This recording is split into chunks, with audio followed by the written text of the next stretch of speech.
আসসালামু আলাইকুম। আজ আপনাদের সামনে নিয়ে হাজির হয়েছি ট্যাংরা মাছের রেসিপি। শীতের দিনে এমন একটি রেসিপি থাকলে কিন্তু গরম ভাতের সঙ্গে আর কিছু লাগবে না, জাস্ট এই তরকারি দিয়েই পুরোটা খাওয়া হয়ে যাবে। দেখুন, এর জন্য আমি এখানে কিছু ট্যাংরা মাছ নিয়ে নিয়েছি।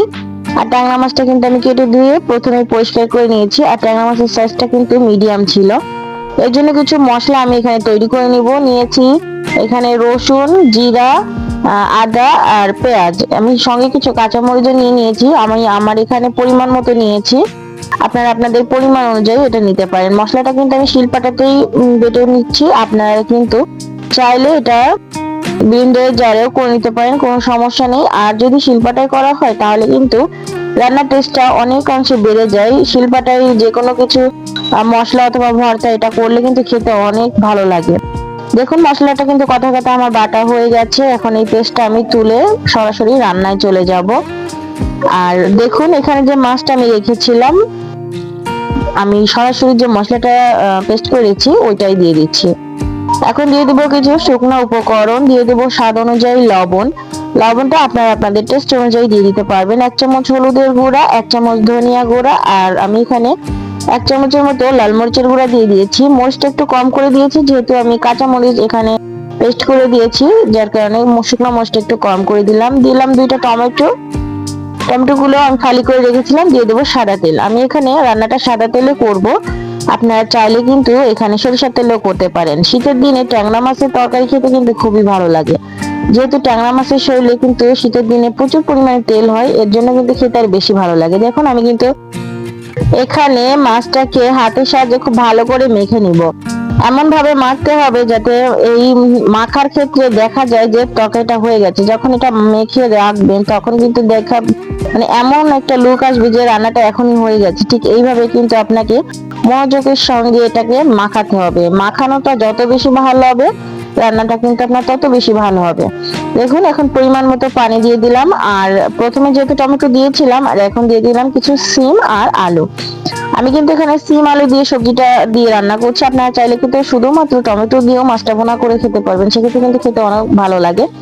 আর আমি যেভাবে রান্না করছি, এই রেসিপিটার যে সামান্য কিছুটা গ্রেভি থাকবে, এই গ্রেভিটা দিয়ে কিন্তু আপনি 1 প্লেট ভাত অনায়াসে খেয়ে ফেলতে পারবেন, এতটাই মজাদার। দেখুন, এটা কিন্তু বলক চলে এসেছে। যখন এইভাবে একটুখানি বলক চলে আসবে তখন কিন্তু আমি এখানে কি করব, আলতো হাতে তরকারিটাকে একটু নেড়ে চেড়ে দিব যাতে মাছটা ভেঙে না যায়। এখানে কিন্তু খুব বেশি নাড়াচাড়া করলে মাছটা ভেঙে যাবে, যার কারণে আমি কিন্তু এখানে একটুখানি আলতো হাতে এটাকে নেড়ে চেড়ে দিলাম। এইভাবে একদিন আপনারা একটু টাঙা মাছ শীতের সবজি দিয়ে রান্না করে দেখবেন, খেতে কিন্তু আলহামদুলিল্লাহ অনেক বেশি লোভনীয়। গরম ভাতের সঙ্গে এটা থাকলে আর কোনো কিছু আপনার লাগবে না।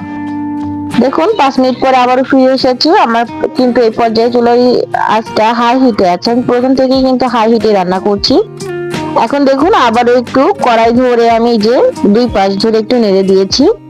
আর এখানে কিন্তু আমার সিম এবং যে আলুটা ছিল এটা কিন্তু সেদ্ধ হয়ে গেছে।